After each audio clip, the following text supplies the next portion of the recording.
మా నాయకుడు జగన్మోహన్ రెడ్డి గారు స్పష్టంగా చెప్పారు.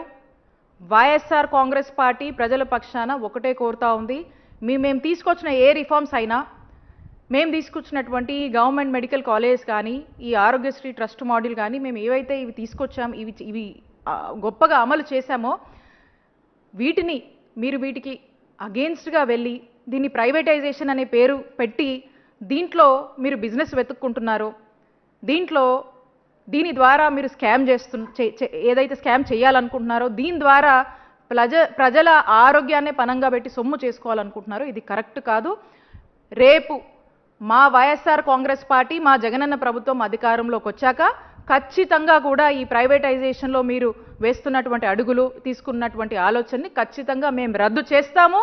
మళ్ళా తిరిగి గవర్నమెంట్లోనే వీటిని కొనసాగించి ప్రజలకు మేలు చేస్తాము, మెరుగైన వైద్య సేవలు అందిస్తామని తెలియజేసుకుంటున్నాం.